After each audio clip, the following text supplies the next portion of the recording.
बोली आनंद कंद भगवान की। सच्चे संत की संगति हो जाए ना तो जीवन बदल जाता है। गुरु अगर सच्चा हो और अच्छा हो तो जीवन धन्य धन्य हो जाता है। एक उदाहरण के तौर पे मैं आपको समझा दूं, एक छोटा सा दृष्टांत बताती हूँ। समय परिवर्तनशील है, समय बदलता रहता है, आता जाता रहता है। जो कल था वो आज नहीं है और जो आज होगा वो कल नहीं रहेगा। एक बार क्या हुआ, एक गांव में एक सेठ जी रहते थे। ध्यान से सुनना, एक सेठ जी रहते थे और सेठ जी जिनके घर में काफी गायें थी। तो एक छोटा सा नन्हा सा बालक कहीं मार्ग भटक गया तो सेठ जी के दरवाजे पर आ गया। सेठ जी ने उसे अपने घर पे रख लिया। अब सेठ जी ने क्या किया, अपने घर में रखा, उसे भोजन कराते और घर का काम कराते।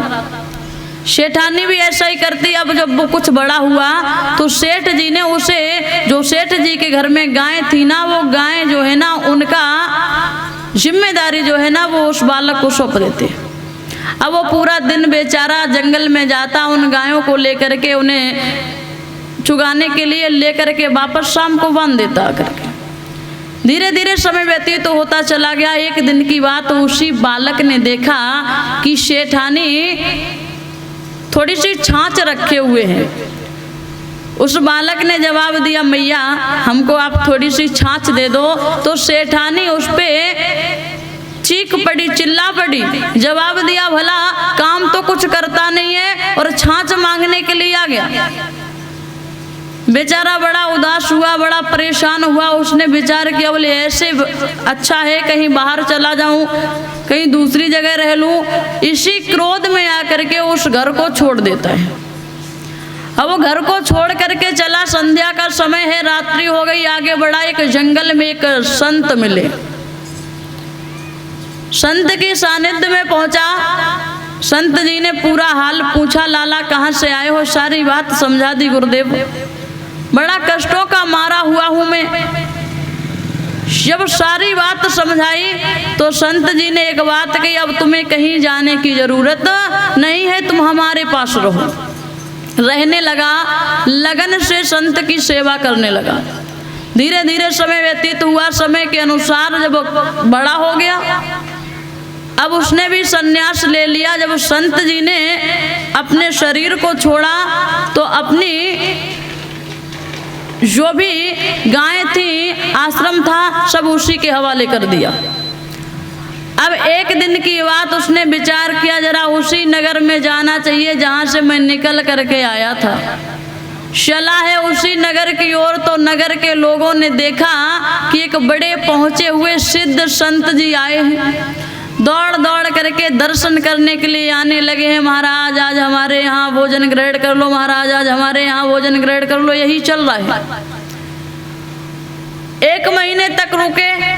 अब ये बात सेठानी को मालूम पड़ी कि एक संत जी आए हैं, जो बड़े पहुँचे हुए संत जी हैं।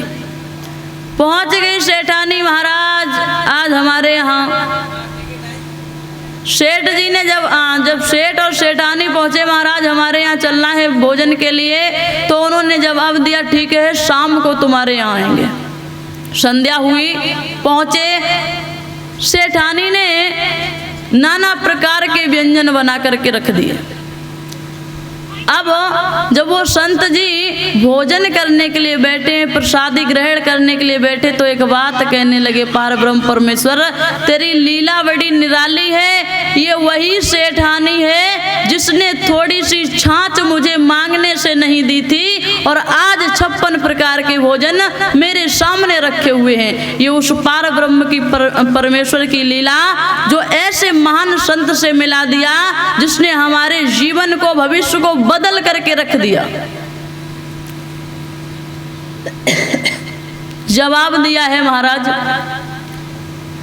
उन सेठ जी से कि भला मैं वही बालक हूं जो आपके यहाँ गाय चराता था और मैं आज भी वही हूँ, लेकिन मेरा स्वरूप थोड़ा सा बदल गया क्योंकि संगति अच्छी मिल गई। संगति का गुण बड़ा असर देता है। जैसा संगत करोगे ना, असर भी वैसी होगी। तो कहने का मतलब ये है कि अगर सच्चे संत की संगति, सच्चे गुरु की संगति और उस पार ब्रह्म परमेश्वर के चरणों में ध्यान लगाते रहना, तो ये जीवन धन्य हो जाएगा। बोलिए आनंद कंद भगवान की जय।